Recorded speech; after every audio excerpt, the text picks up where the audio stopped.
I heard they sleeping on me, but I'm not trying to sleep. Move like I'm Ray or Stevie, but I'm not trying to see. And I ain't trying to change your mind, I'd rather let it be. And I ain't trying to wake you up, I'd rather let them sleep. I'm on a new mission. Hello, everyone. Welcome back to the Life After Conviction podcast. Today, we are here with another unique individual looking to tell his story. So I'll let you introduce yourself to the people. What's your name? I'm Michael Chaney. Okay, Mr. Chaney. How long were you incarcerated for? This time I was incarcerated for 7 years. 7 years. And what was this time for, if you don't mind me asking? This time was aggravated battery causing serious bodily injury. Okay. And you say this time. So how many times were there prior to? I spent 8.5 years in Tennessee for drug charges and a vehicular homicide. Okay. And I was sentenced for 12, served 9, with time cuts. Good time, I got out in 7 on the aggravated battery causing serious bodily injury here in Indiana. Okay. How old were you when you went for the first time in Tennessee? 25. You were 25. Okay. And prior to that point, had you ever been in any kind of trouble? No, not really. Okay. Not legal trouble. Yeah. Okay. And how old were you the last time you went? This last time I was 48. 48. Okay. So big age gap. So Right. Okay. And so how long between those two sentences were you About free? 12 years. About 12 years were you free. Okay. And so that first time you went at 25, and this is your first time being in legal trouble. Right. That got you there. So that first time that you went, what was it like? What was the biggest shock that you got when you got there?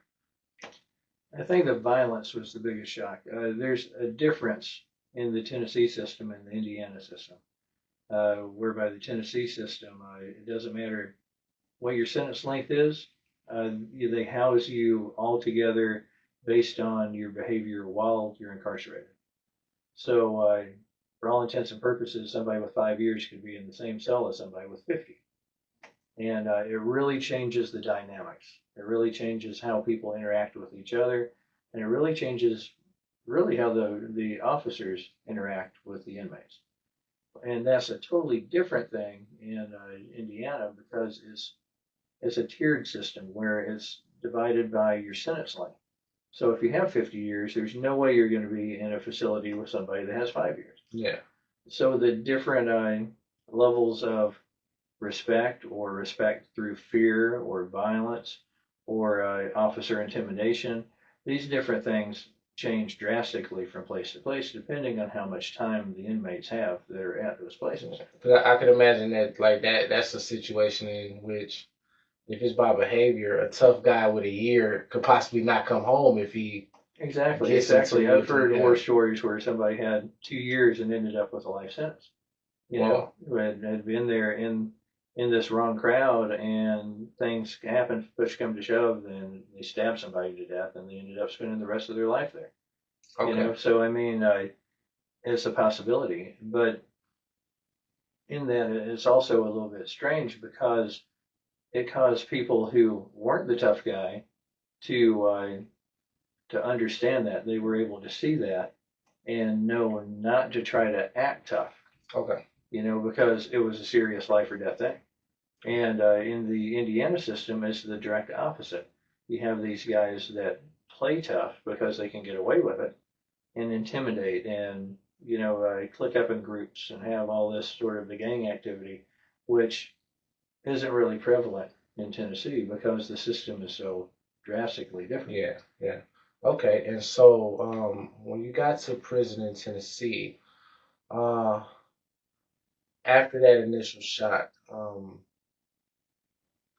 what were some of the opportunities presented to you in there to better yourself?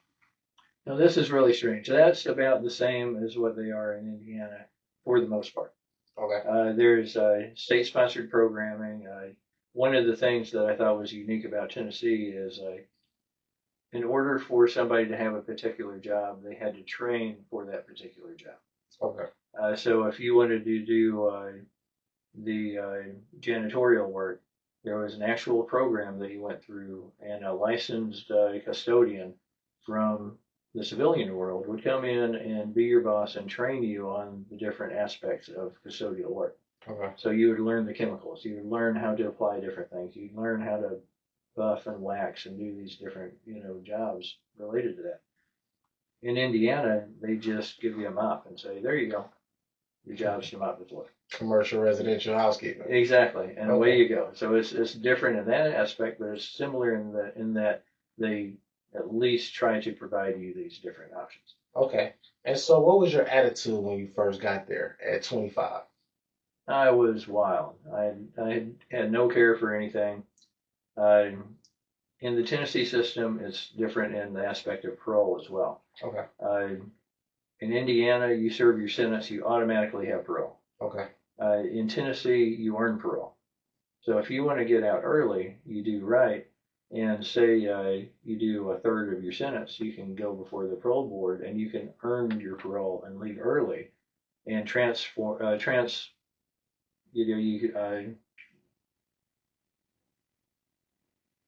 I'm totally drawing away. Transfer? You can transfer from prison to actually being on the street under your parole. Okay.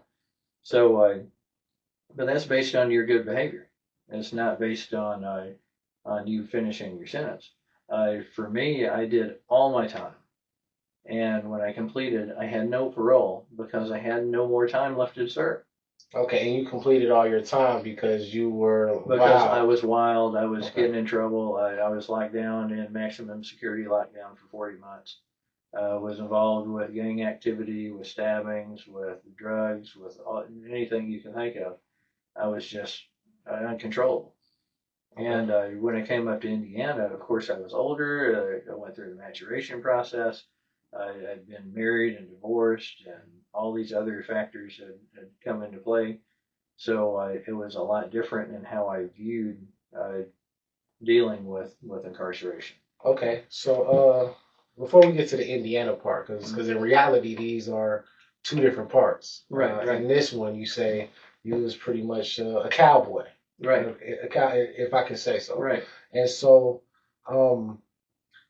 did you do any programming or any type of anything during this period in this Tennessee prison when you were just describing yourself as this person who did all of his time because, yeah. Well, I had to do some programming in order to get the state pays Okay. in order to survive in there. So I went through the custodial program. I went through a kitchen program, cooking. I went through some minor job, things like that. And then I've had imposed learning.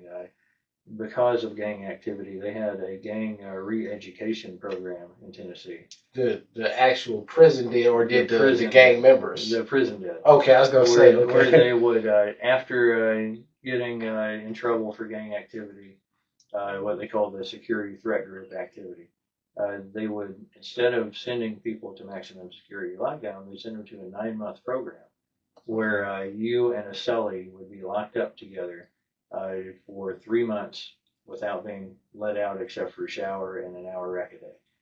And then in the next 3 months, they would let you out into a day room, into a controlled environment for a short period, 3 or 4 hours a day. And then in the third phase, you would have interactions with everybody on the dorm. They called it a guild there, everybody on the guild for the whole day. But you would have to attend classes, and these classes talked about social responsibility. You talked about faith and religion. They talked about the effects your actions have on other people and the consequences they have on yourself. So it was an awareness that they were trying to teach. Yeah.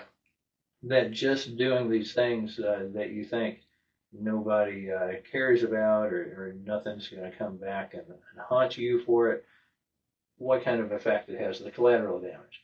Okay. So it was an eye-opener to a lot of us to look at life that way. So in many respects, I didn't like the program because it was just another form of maximum security. but in some aspects, it was an eye opener because it caused me to think. Okay. And so, at what point in your incarceration were you sent to this program? At the very end, At the very end. Okay. So, do you think that had you went in the beginning, it would have made a difference? maybe so, maybe so. If it was voluntary, I think it would have made a bigger impact. The Okay. fact that it was forced, that it was either that or I was going back to max. Okay. So to have the this punitive sanction hanging over my head, it's like, okay, whatever, send me to this program then. Let me go through and jump through these hoops, and I'll satisfy, your needs, and then I'll be done. But if it was voluntary, do you think that you would have went? Well, see, that's the thing. If it's not voluntary, is it really intrinsic change? If it's something that's forced from externally, is it really something that changes you intrinsically? Yeah, So I get what to you're be saying. Well, but so the idea for some things is that just the pure coming into, just even coming into contact with this information or this type of program, whether it's by force or by right, choice, is enough to change you. right, And right, so and that may be the start. yeah, and You so the know, reason that I asked was, if it was a voluntary thing, would you have went? I don't think I would have. Okay, So yeah, okay, you're right in that aspect of it. yeah. Yeah, definitely. Yeah. And so yeah, and so this thing that was forced upon you was forced to change. Okay, um, so you finish that program, you get out of this period of incarceration, this first period of incarceration. And how old were you when you finished I that was part? 35, I believe. Okay, so about 10 years had passed. Right. Okay, and so when you get out 10 years later, you left at 25, get out at 35. Um, what had changed in the world that shocked you the most? Hmm. That's a big one. I think for me, it was more social than anything Okay, because upon release, I immediately left the state. okay, and this was So what year? this is in 2006. Okay, So of course, the internet was just booming. It had the MySpace before the Facebook. yeah, Was still man. going on. So cell phones were just flip phones. There's a lot of stuff like that that was different. But for me, the being socially unhinged, coming into an area that I knew nobody, that I had no relationships with anybody except for a few family members. And you moved to Indiana at that point. Exactly, Okay. exactly. And it was just so difficult to network, so difficult to find work, so difficult to get anything done because I didn't know anybody. Okay, now did your criminal record from Tennessee hinder you when you got to Indiana? Oh, definitely, definitely. When it came to employment, as far as anything else goes, nobody else, really looks to that unless it's, they have access to that type of information. But yeah, it definitely hurt with employment. Okay, okay. And so, how would you say that your mind state was different coming out of that 10-year period of incarceration in Tennessee? I think it was different in the sense that I was more hardened, more desperate. I saw the world as, excuse me, as everybody being an enemy. So it made you worse. Exactly. Okay. Okay, and so when you reflect on your crime now that got you the 10 years in Tennessee, what did you think about that? If you could remember, like your thoughts about why you were incarcerated in the first place when you got out, like what were your Right. thoughts about it? Like, did you like have a change of heart? Was there like a glimmer of remorse in some respect, or an idea Well, that I had done something wrong, or was it just like trying to everybody? rationalize. I was trying to rationalize, trying to justify my actions. It took a good 20 years. My vehicular homicide, my best friend's girlfriend died in a car wreck This was in Tennessee. in Tennessee, Okay. where me and my best friend and his girlfriend were driving. We were intoxicated. We were out partying all day and had a bad car wreck, and she died in the wreck. And it took me 20 years to actually get in touch with him and apologize. So it was a pretty big deal for me to go through all that length of incarceration and not face, my role in this incarceration. What brought me there? and to not face that and not accept that as my responsibility for at least a good 10 years after I was released. And so how did that conversation go when you finally talked to him after 20 years? It was really amazing because he said that that's all that he wanted. All you ever wanted to hear was just for you to acknowledge it. For me to ask for forgiveness for what I had done. That's deep. Okay, and so you get out after doing the 10 years. For that, 10 years pass, and you said you were out 12 years before you caught your last crime. Okay, so during that 10 years, what did you do? What was life like? Well, and you had just relocated to Indiana, right? Exactly. Okay, and this is about 2006. Right. Okay. So it took me a while to find a job, maybe 6 months or so before I got a job. Was that for lack of effort or just lack of? Lack of employers actually, you have a record, we don't want to mess with you. Okay. And finally, through some friends that I had made at the local gym, one of their brothers, hey, we got positions open over here, I can put you in. So I got a warehouse job, just something low end, and I was able to climb the ladder from there and go up to a higher paying job, a better job, and I ended up landing a really good welding position. I started making good money. I got a nice vehicle. Everything was looking up. I met this gal, and things were going good with her. Ended up getting married. Well, the recession hit and put everything in a tailspin. Okay. I laid off from work. I couldn't find decent employment. So this is about 2 to 3 years after you get here. Exactly. Okay. I was on the verge of losing our house. So she went and jumped ship and got in touch with an old boyfriend back home. She lived down south from Georgia, and I took off to be with him. He had a good job or something, and everything was safe and secure down there. So I ended up losing the house, ended up losing my vehicles, I ended up losing my job. So all this was one thing after the other, and it just put me in a tailspin to where all my support was gone. So I really was in a destructive mindset, and it really returned me back to that state that I started before that first prison. Exactly. Okay. So I was using drugs again. I was running around with a bunch of street thugs and doing stupid stuff, and getting in trouble, a little jail time here or there, and then this came about. I got into it with this guy that had an underage girl trapped in his house and ended up stabbing him 8 times and leaving him for dead in his living room. So wait. So he had an underage girl trapped in his house. Right. How did you discover this? It was a friend of mine, his daughter and his son had told me that, hey, she's over at her boyfriend's house, but he won't let her come back. She's over there. And I was like, what do you mean she can't come back? How can we go on? Well, this guy apparently wouldn't let her leave the house. So I went over there with the brother to find out what was going on. And I went in the house. She let me in the house, and he wasn't anywhere to be seen. And then he comes out of one of the back bedrooms, and he was a big old guy. He's 300 pounds, 6'8", and he got in my face, and I picked up a knife off the countertop, and I just worked him over and left him on the floor. Okay, this is what you went to prison in Indiana. Exactly. Okay. Wow, I didn't expect that. Wow. And so by this time you are how old? I was 48, 47. 48, 47. Okay.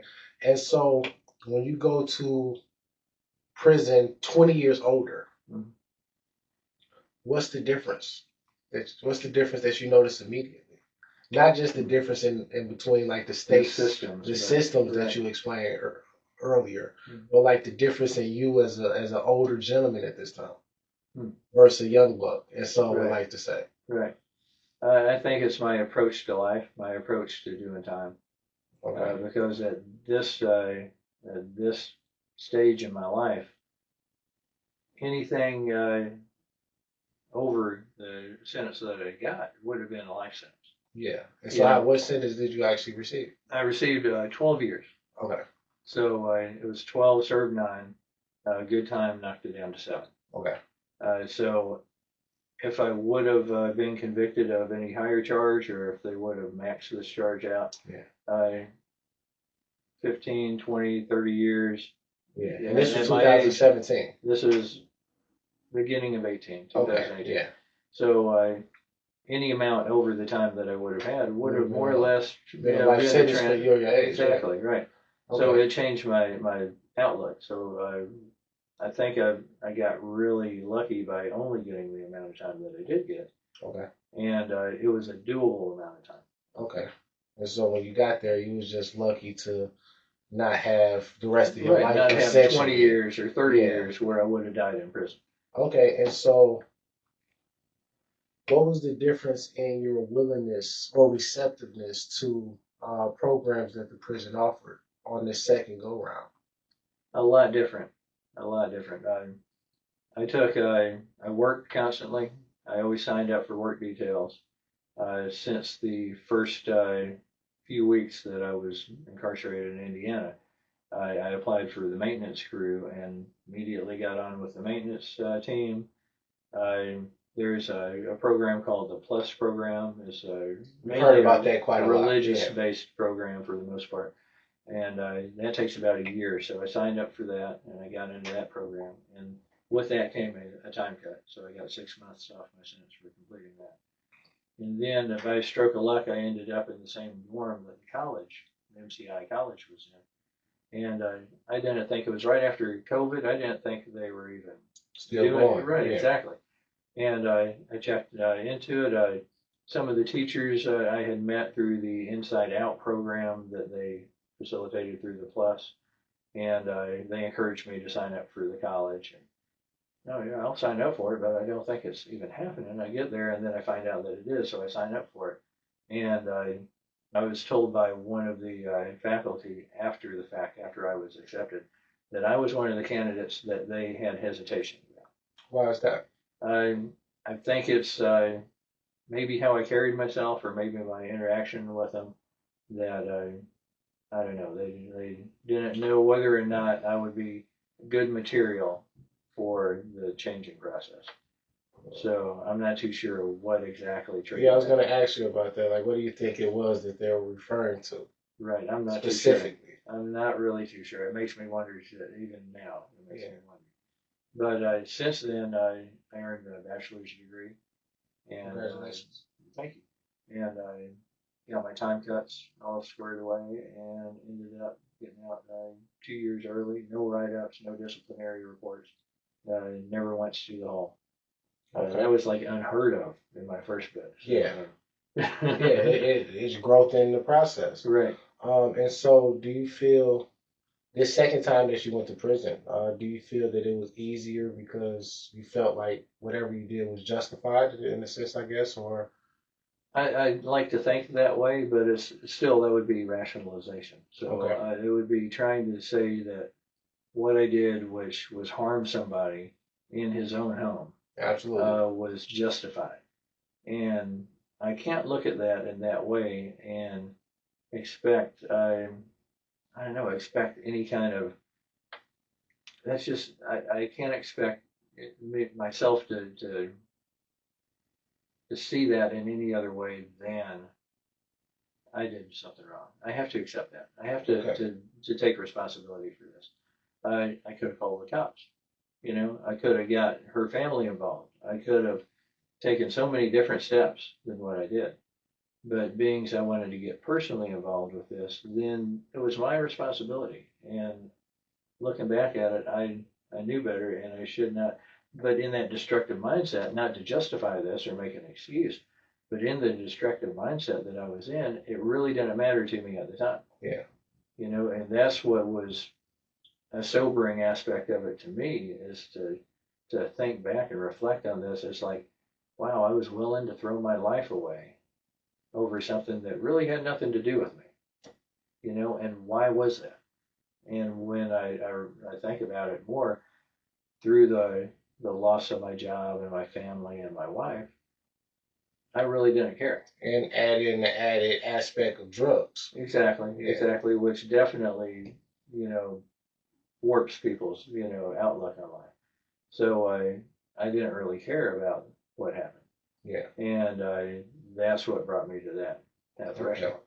And have you tried to apologize to like his family or anything like that? I haven't really reached out to anybody yet. I think Okay. it might be too fresh, Okay. and I'm not too sure if it would be If it would do more harm than good. exactly, or Okay. what kind of reaction I would be, and Yeah. especially right now being under the eyes of a parole officer, I don't want them to feel that I'm trying to reach out for a nefarious reason, Yeah. you know. But it is something that you've obviously thought about. Right. Okay. So moving past all of that, you being released at what age this time? 54. So you being released at 54. What is it like re-entering the world at 54? Thank you for tuning into the Life After Conviction podcast. To contact us, please visit our website at www.lifeafterconviction.com. To stay up to date with all the wonderful things we're doing in the community, please like our Facebook page at Life After Conviction Inc. Enjoy the rest of the video. So the transition was much smoother this time. And I think a lot of that has to do with my support system. I know people in the community now, people that are doing positive things, alumni from the school, professors, people in the community. So it's a different framework that I'm under now, a different, I guess it's a different all the way around in all different kinds of social aspects that I didn't have before. So it's a lot easier. And plus I have goals now. I have an idea of what I want to do in the future. So before I was just sort of lost, just living day to day. And now I see myself actually doing positive things. And so what are some of the things that you see yourself doing? Well, currently I volunteer at a homeless shelter on the weekend. I volunteer to help out at school 2 days during the week. And I think my purpose now is to network and help to develop some sort of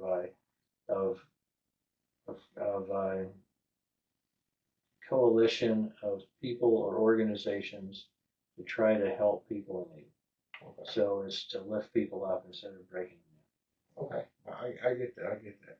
And so have you had any adversity this time around so far because of your criminal conviction? down. Not really. I can't really say that, but I'm too fresh. I've only been out maybe 2 weeks. Oh, okay. So you haven't really tried. Right, exactly, much. exactly. Do you I've anticipate? I've had one pushback with my former employer. I tried to get back on the job, Okay. and at first he was really glad to see me, but then his follow-up message by email was less enthusiastic. So I had to go through some. Luckily, through that same social network, I went through some friends and was able to get a job. So I've had that, but I can't knock him for his apprehension because he remembers the way I was then. Yeah. He has no contact with me in the past 7 years, so he doesn't know or even think that there's a change. Okay. So that brings us into a interesting segue in talking about restorative justice. So I guess the first question I'll pose is, do you think that restorative justice is a possible medium? I believe it is, but I'm also a little I don't know, a little hesitant to apply it to every situation. What do you mean? I believe that one of the things about restorative justice, one of the things is this idea that everybody's redeemable. And yes, to a large extent, but we have to realize that some people are evil. Some people do things, reprehensible things, that they do cognizant of their actions and without remorse or regret. So to offer restorative justice to somebody who's receptive to that is one thing, but to offer it to somebody who treats it as in a flippant type of an attitude because their conscience does not condemn them or convict them, then it's hard as a hard sell. So, so when you say that, um, would you think that? Okay, so the problem, one of the problems I have is because it's almost like a damning a person to hell in essence, Right. in a metaphorical sense, and so it's like, okay, if a person does an action, a person gets caught. A person is judged for that action and sentenced to an amount of time in prison for that specific action. They go do that act, they go do that time, and the courts and the government or whoever didn't decide that that person should die in prison for their action. Right. They do their sentence and they are released. Right. Which means that they're redeemable. Should they be given a chance? Yeah, but see, this is the thing. The way I'm viewing it is from the inmate's perspective, from the criminal's perspective. If we reverse this lens, if we look at it from the victim's viewpoint, the victim finds healing and closure regardless of what their attitude or what happens in their life. So if you have a restorative justice program where the victim interacts and grows and learns from this violence, from this interaction, from this this negative, and that allows them to find their closure, find their peace, then it's a positive, regardless of what the offender may learn or how they might grow out of the situation. So I can see restorative justice in that light being very positive. But the idea that it would, like it's a magic bullet that's just going to totally change a criminal's mindset through this realization. See, so one of the things is that it's not necessarily a magic bullet that's designed to change the criminal's mindset at all. Really, I believe. The way that I see it more so is it's like an equal chance to either prove or disprove Right. that you've changed. Right. You get what I'm saying? Exactly. Because it's like everybody that gets out, they start with this automatic deficit in public trust. Right. And so it's hard getting jobs. It's hard finding housing. It's hard getting opportunities. Mainly because of this thing. Right. That I went away for, served my time for, got out. Right. And so that's what I mean when I'm thinking about this idea. More so than the closure aspect, because that's something that you said that happens for the victim, regardless of what happens to the person who does it. And it's also something that happens to the person who does it, regardless of what happens to the person that was affected by their action. Right. Life goes on, as they like to say. And so there's growth, progression, and transformation on both sides. Right. Both sides are knowledgeable of. And so that's a fact that we can't deny. Right. Now the thing is that there may never come a kumbaya moment to where both of these sides will come together and say, "Hey, you shot me. I know I shot you. I'm sorry," and they give each other a hug. That may never that time may never come, but it does come sometime. Right. But it's rare and far between. Right. Well, see, as long as we keep that perspective in mind when we apply it, I'm just concerned with people expecting it to do more than what it does. Like, what do you mean more? Because when you read in the abolitionist circles, you read in different books, Danielle Sarid, Until We Reckon, talks very heavily on this subject. Yes. And the idea that this is the cure-all, and really, it has its limitations. Yeah, I mean. So as long as we go in with an understanding that, there's a practicality involved. There's, it has these limitations. And so that's actually a good book. Mm. And it's called Until We Reckon. Who's the author again? Danielle Sarid. By Danielle Sarid. Sered. Yeah, Until We Reckon by Danielle Cherie is absolutely a great book to read.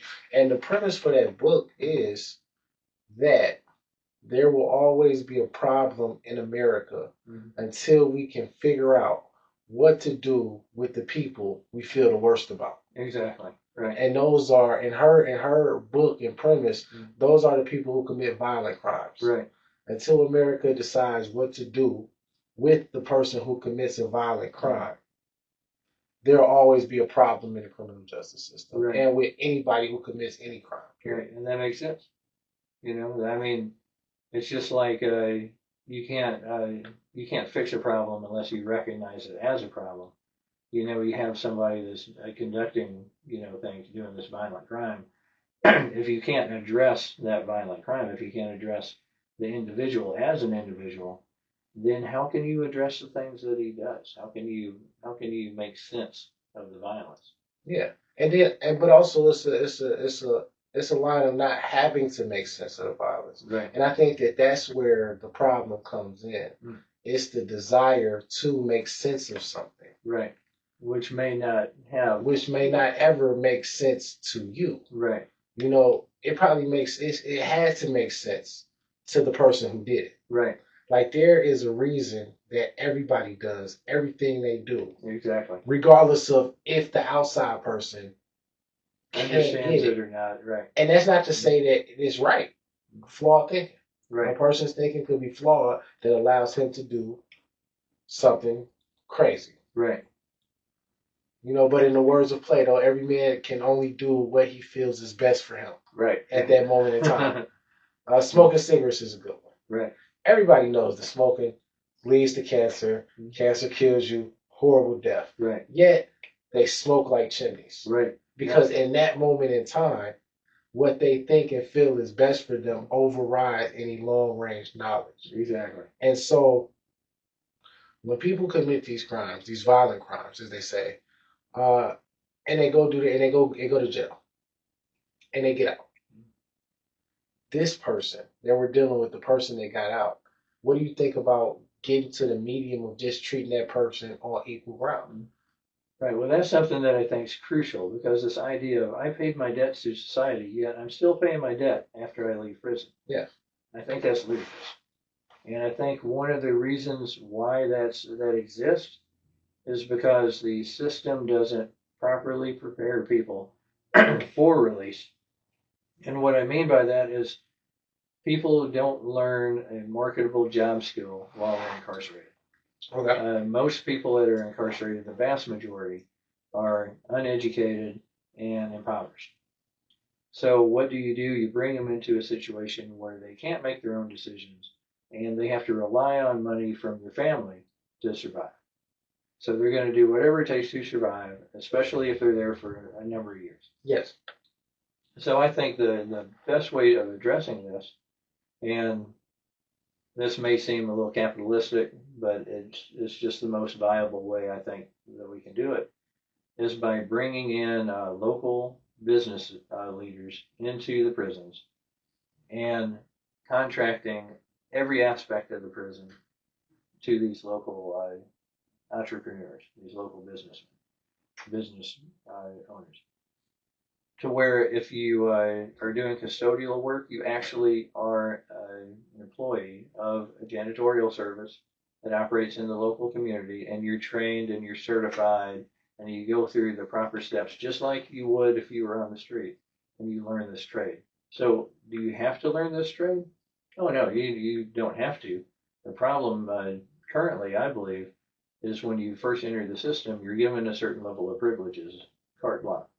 So here you go, you have access to these certain things whenever you want to, and it's not based on any choice.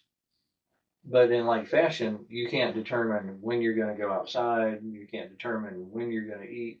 So they take away all your choice. What I'm proposing is this idea where when you come into the system, they offer, well, you can join up with one of these jobs, or you don't have to, but then you don't get any privileges. But again, We talked. We It's talked. forcing the We hand. talked Right. about you with the program that you Exactly. had. Exactly. You know. So now we're dealing with this thing, the same thing that you said you hated, and you Mhm. felt like it was less effective because It was not it was not voluntary. voluntary. Right. But it's interesting that you turn around and propose Right. something that's not voluntary. But I mean, it's voluntary to an extent. You No, know. no extent. Well, but see, this is the thing with it. If you enter into this agreement, you would actually have a living wage. You'd have access to everything. You'd get all kinds of okay. The major things that people don't have choice in is medical care, what foods they provide, what foods they eat, what you can buy commissary wise. Uh, these things are all like crucial things, you know.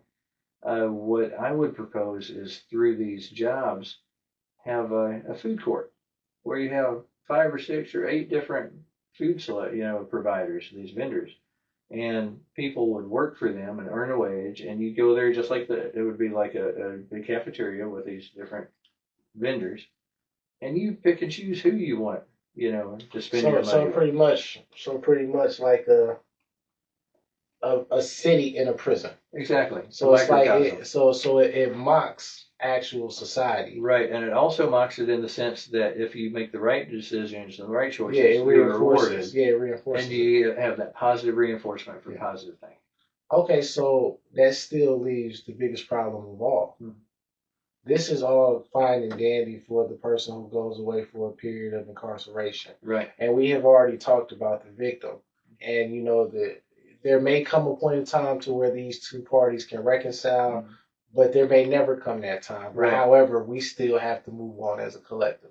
Right. And so now the question is that let's say that tomorrow everything in prison was exactly how you proposed it. Now the hurdle that will still exist is how do you change the hearts and minds of the community when it comes to these people? Right. Which is what Sneed talked about in her book. Right. How does one go about that? Right. Because that's the only thing. I think that's the biggest thing. Yeah, that's because the biggest thing. That's the only thing that holds really a person back. Because when you look at people who say they can't get jobs, they can't get housing. Right. And then you look at the laws, you find something interesting. And what you find is that there aren't very many laws on the books that's guiding these people's decisions. Right. Like they're not saying that, now there are some crimes, some exclusions, like if you're a registered sex offender or something like that, then you can't live certain places just by proxy of have certain employment. Or because of their thing. Right. But outside of that, so you're hearing guys discriminated against because of these criminal records. Right. And the only reason they're being discriminated against is because people are choosing that they don't want those type of people working in their employment, or they don't want them in their living apartments or whatever. But there's no law that's actually guiding those decisions. Right. And so the thing is, how do you change the hearts and minds of the community? Right. To accept these people, because the incarcerated person, as they do, they go through every possible form of rehabilitation. They get college degrees, they get trades, they get job skills, they go to anger management, counseling, total self transformation. Right. But then they get out here to a community that doesn't accept them. Now, James Madison, I think, was a genius. James Madison had this idea that there's always these negative factors, these factions that would fight against one another in politics. So why not create a government that uses those forces against one another and nullifies that force? Okay. So he set up these balances, these checks and balances, to where these different opposing, maybe even demagogues would fight among themselves, and through that it would negate their power. So why not use people's already negative self-interest and greed to nullify this negative? What do you mean? If people are leaving prison with certifications and job training, if people are leaving prison with a nest egg of money that they've saved up from working for the past 10 years of incarceration, then the people who want to make money by selling them a vehicle or renting them a house or giving them a job, it would be in their best interest to deal with these formerly incarcerated people. But see, that's the thing within these previous conversations that we've had on this podcast. What you come to realize is that no, money is not the key. Mm. Joseph Morgan Bay got out with thousands of dollars. Still couldn't find a place to live. Money wasn't the issue. Right. You know So what I mean? it seems like that to me, you know, but not knowing the depth of it. Yeah, So like money isn't the issue. Right. Like you still have people. Well, what's the next step? You can't really legislate it. You can't force somebody to accept somebody. You know, I mean, what's the next step? And that is what we're here to do. You know, and the idea of this podcast is to change the hearts and minds of people. Right. The idea that, okay, like we talked about, the slave narratives, how the government sent people on these missions to talk to these people and capture these stories in an effort to humanize this group that the majority of society deemed inferior and not worthy of a chance. Right. Not worthy of a chance to be a part of. Okay. So if we're looking at it in those terms, the abolitionist movement focuses on 4 key social functions: education, housing, healthcare, and employment. If we were to integrate society in a better way overall, to eliminate the criminogenic environment. You said housing, healthcare, employment, and what was the 4? Housing, healthcare, employment, education. And education. Okay. So if we focus on those 4 points and we equalize that with access, we open those things up where there's free access for everybody, then would that be the thing that causes community? Because then it would cause interaction between disparate people that today don't interact. What do you mean when you say open up? Okay, say that, and this is, I'm a bit of a socialist. Okay. This is a socialist view of eliminating all private education, that all education has to be through the public schools. So that would force the rich man to put his child in the same school as the poor man. It makes him vested in that education. So if he wants his child to have a superlative education, then he has to do something that's going to raise the education level for the whole class. But we've seen this before. Have we? We have. The first time that they opened up public schools to black people, what happened? All the people that could afford to moved. Well, see, that's the thing. And they had public schools that were still different places, that were still segregated. Right. But now it wasn't. The only integrated schools were the people who were all in the same economic class. Right. And so moved away. And so you still had these elite people, and sometimes not elite, just people who pulled and moved to this area to where it was only they were, and the school was still public and it was still all white. Right. But the only way that it was like this was because the other people couldn't afford to live here. Right. So does that mean that it should be stepped up into a revolutionary idea? I mean, how do we equalize this? How do we? I don't know. I'm asking you. Right. I want to get your take on things. Right. Because for me, it seems like that, along with economic opportunity and especially housing, in the sense that landlords who rent single-family dwellings, I believe that should be banned. That the state or the city, through eminent domain, should take over the rental properties and vacant abandoned homes, foreclosures, and through the application of a local community form of the Civilian Conservation Corps, which would hire anyone who wants to work, $15 an hour base pay, to go and renovate these houses, clean up the neighborhoods, and then sell them at maybe 10% over cost to a needy family in need of housing.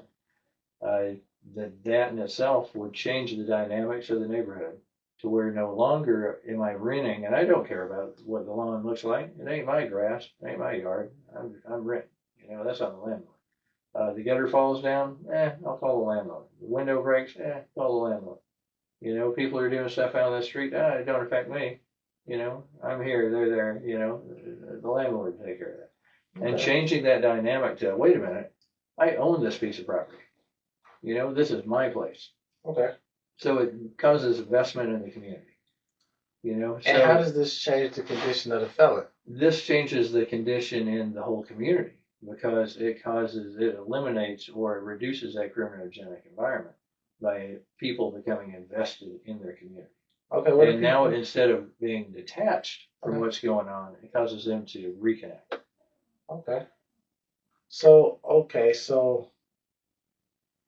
I guess one more question on this topic would be, what stops the community from coming together and saying, hey, we still don't want those people here? Right. Because that's exactly what it is now. Right. You know, it's like after we get through every utopian idea of how to put community together, right, we still have the problem of this group of people, right, that have essentially this scarlet letter. Right. Exactly. That there always runs the risk of, okay, everything in every condition you just described, what happens when that community comes together and says, yeah, okay, community up and running, we're all homeowners, safe environment. We don't want anyone who has done something bad in our community. Right, right. And that's the problem with the whole thing, the whole sense of gated communities. I believe it's Washington, this Seattle, Washington, that has this neighborhood program where they intentionally mix up the neighborhood, where they'll have some low-income housing and they'll mix it in with a more gentrified setting, and it causes interaction in different races and different social classes and economic classes. And that, I think, may be a good idea, but I mean, it still doesn't solve the problem. It's still, people still, there was an incident where people called the police because somebody was barbecuing in his front yard. A black family was barbecuing in their front yard. And it's like, oh no, the white people in the community was like, oh no, we don't do that here. You barbecue in your backyard. Don't be out there on the street front. Keep your family stuff private. And that's anti-community. Where the black family was more used to being in a community where everybody came by and visited. When you're barbecuing, everybody's sitting on the front porch, hanging out together. Neighbors come by and all this. So it was like a totally different aspect, a totally different way of viewing, community. So just by intermixing the physical locality of people of even different social and economic classes and racially doesn't solve the problem. Okay, so in closing, what are 5 pieces of advice that you have for someone getting ready to get out of prison? Discipline, devotion, direction, determination, and dedication. If you can maintain those 5 Ds, you won't have a problem. Okay, thank you for the interview, Chaney. Thank you all at home for watching. I hope you enjoyed this episode. Stay tuned for what's to come. But I'm not trying to sleep. Move like I'm Ray or Stevie. But I'm not trying to see. And I ain't trying to change your mind. I'd rather let it be. And I ain't trying to wake you up. I'd rather let them sleep. I'm on a new mission. I gotta let it be. And I ain't trying to force